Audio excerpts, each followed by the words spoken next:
कोई बचाने वाला हो ही नहीं, कोई देखने वाला ही नहीं।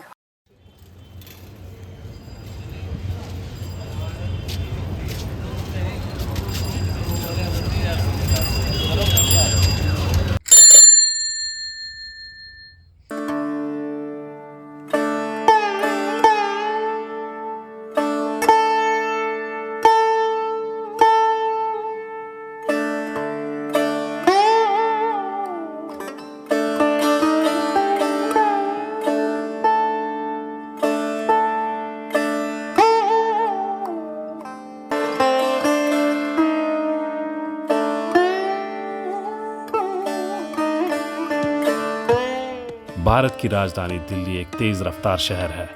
हर कोई अपनी जिंदगी में मसरूफ है। सड़कों पे तेज दौड़ती गाड़ियां, बेहद तेज चलती जिंदगी और इस शोर शराबे के बीच एक अलग ही कहानी लिख रहे हैं साइकिल रिक्शा वाले। धीमी गति से चलते ये रिक्शा इस तेज रफ्तार शहर में अपनी रोजी रोटी कमाने की कोशिश कर रहे हैं। दिल्ली का सफर चाहे जितना भी तेज हो, ये साइकिल रिक्शा हमेशा याद दिलाते रहेंगे कि हर सफ़र की अपनी एक कहानी होती है। इस तेज़ रफ्तार शहर में इनके जीने का एक अलग ही संघर्ष है। अब हम झांकेंगे इनकी ज़िंदगी के उस पहलू में जो अक्सर नज़रअंदाज हो जाता है। उनकी मुश्किलें, उनकी कहानी, उनकी ज़ुबानी। मेरा नाम राजेश है, मैं कानपुर का रहने वाला हूँ। मैं यहाँ आया हूँ दिल्ली कमाने के लिए, 2 पैसे कमा के बच्चों को पालने के लिए। मगर यहाँ प्रॉब्लम बहुत है। प्रॉब्लम ये है कि लोग बाग खड़े नहीं होने देते, भगाते हैं। दुकानदार हैं, पुलिस वाले हैं, ये सब भगाते रहते हैं। अब रिक्शा वाला जाए तो कहाँ जाए? लोटे पे रहेगा, लोटे पे चलाएगा रिक्शा। इसलिए दिक्कत है। अभी इस समय धंधा नहीं है, इस समय बस दाल रोटी चल रही है, बस इससे ज़्यादा नहीं होता। पहले तो 1000-1200 कमाता था, अब इस समय 400-500 कमा लेता हूँ, इससे ज़्यादा नहीं। यही रोड पे रहता हूँ मैं, गाड़ी पे सो जाता हूँ, गाड़ी पे। राजेश की कहानी सिर्फ मेहनत की नहीं है, ये कहानी है बेघर होने की, बेसहारा होने की। न कोई छत, न कोई ठिकाना। उसका रिक्शा ही उसका घर है, वही उसका बिस्तर, वही उसकी दुनिया। लेकिन राजेश अकेला नहीं है। दिल्ली की सड़कों पर आज लगभग 10 लाख साइकिल रिक्शा चालक हैं। हर एक के पास अपनी एक कहानी है। अगला चेहरा उसी भीड़ में से।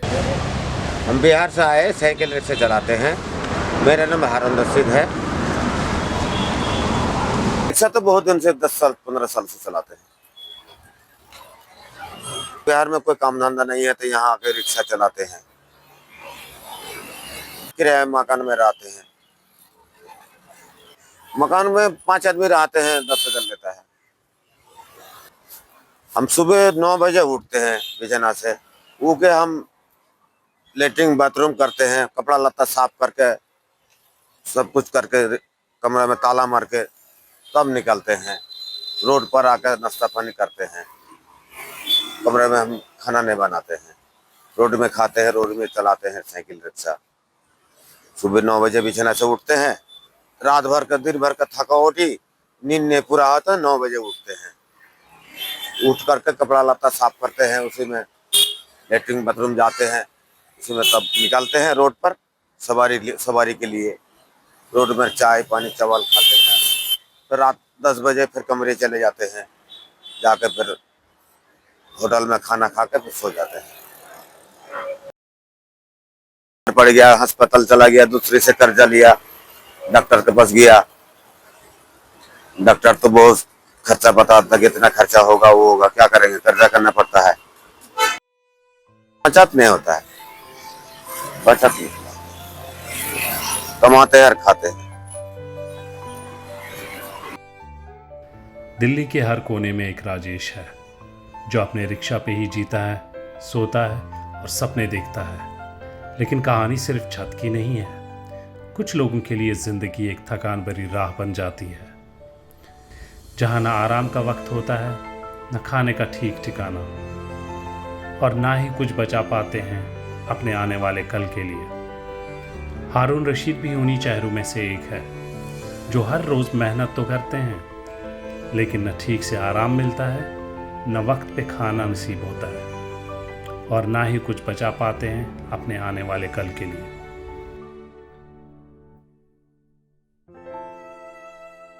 अगला चेहरा भी इसी कहानी का हिस्सा है, जिसके जीवन में न सिर्फ थकान है बल्कि एक और चुनौती, एक और सच। नाम जीतन मंडल, मेरा गांव हुआ मालदा जिला। मैं रिक्शा चला रहा हूँ।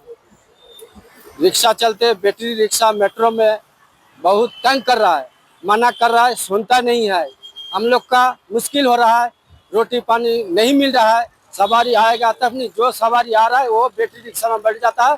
बैटरी वाला बहुत मुश्किल कर रहा है हम लोग का। ये परेशानी हो रहा है 2 साल से,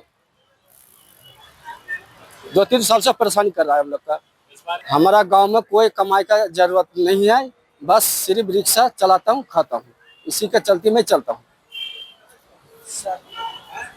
अब सरकार क्या करेगा हम गरीब के लिए, ये भी तो सोचना चाहिए ना उनको। जो हम लोग कैसे क्या करेंगे, ये तो बंद हो रहा ही जा रहा है, रिक्शा उठ रहे जा रहा है, बैटरी चाप दे रहा है, मुश्किल हो रहा है। तो हम लोग क्या करके खाएंगे, या आप कुछ तो हम लोग का मजदूरी दो। ये खा पी का भी बराबर होता है, अभी बचत नहीं होता है, मुश्किल से पेट चलता है। कुछ चेहरे चुपचाप अपनी थकान दिखाते हैं और कुछ अपना गुस्सा। जीतन मंडल उन्हीं आवाज़ों में से एक है जिनकी तकलीफ अब सिर्फ दर्द नहीं रही, वो एक सवाल बन चुकी है, सरकार से और समाज से। उनका कहना है कि ई रिक्शा ने साइकिल रिक्शा वालों की रोजी रोटी छीन ली है और सहारा देने के बजाय हर तरफ से बस धक्के मिलते हैं। खा पी के गुजारा हो जाता है, लेकिन बचत कहाँ होती है। लेकिन हर कहानी सिर्फ दर्द और थकान की नहीं होती।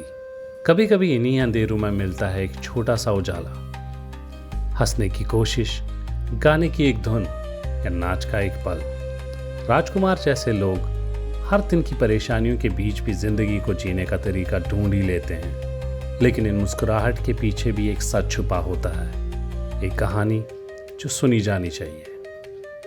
मेरा नाम है राजकुमार, मैं बंगाल के हूँ, हिंदुस्तान हूँ, दोनों हाथ टूटा हुआ है, कोई बचाने वाला हो नहीं, कोई देखने वाला है नहीं। आया हूँ दिल्ली, सोचा हूँ 2-4 पैसे कमा लूंगा, चला जाऊंगा, कोई देखने वाला हम लोग का है नहीं। हम मेट्रो में सोता हूँ,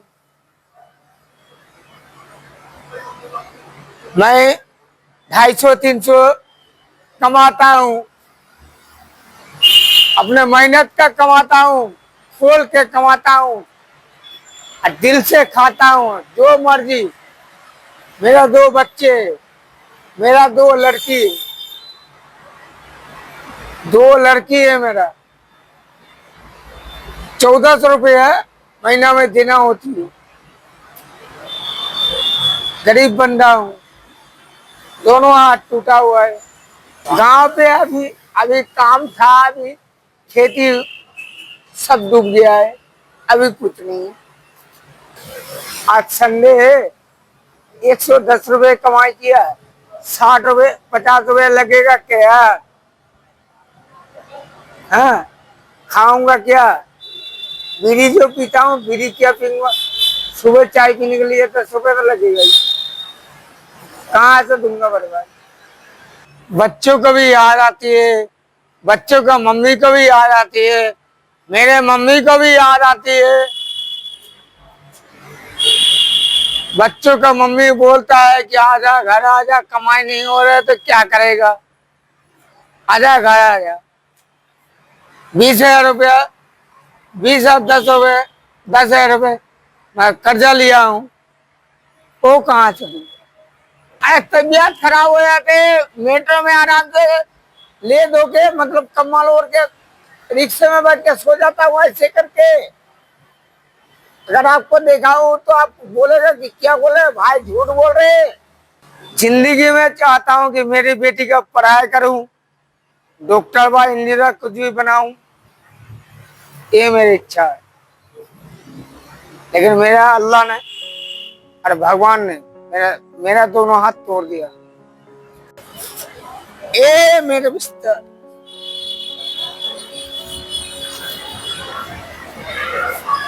ए गरीब का खाना और गरीब का दाना, ए ये है मेरा बिस्तर।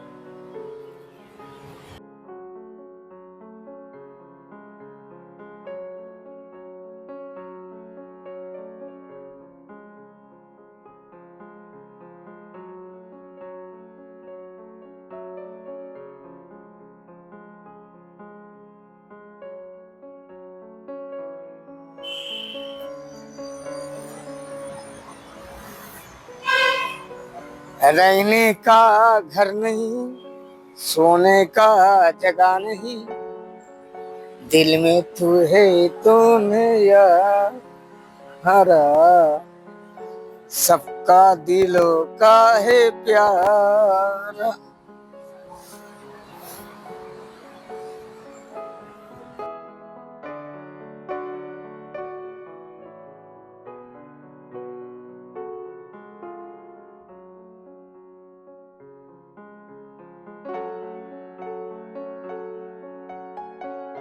जय बजरंगबली। शहर जैसे जैसे शांत होता है, राजकुमार एक और रात सड़क पर बिताने की तैयारी करते हैं। हाथों में दर्द है और दिल में अपनों की कमी। ये फुटपाथ ही अब उनका घर बन गया है। उनकी खामोशी में हजारों कहानियां छुपी हैं, सिर्फ गरीबी की नहीं, एक बेहतर कल की उम्मीद की। और कल जब दिल्ली फिर से जागेगी, राजकुमार भी जागेंगे, सिर्फ रिक्शा खींचने के लिए नहीं, बल्कि जिंदगी का बोझ उठाने के लिए।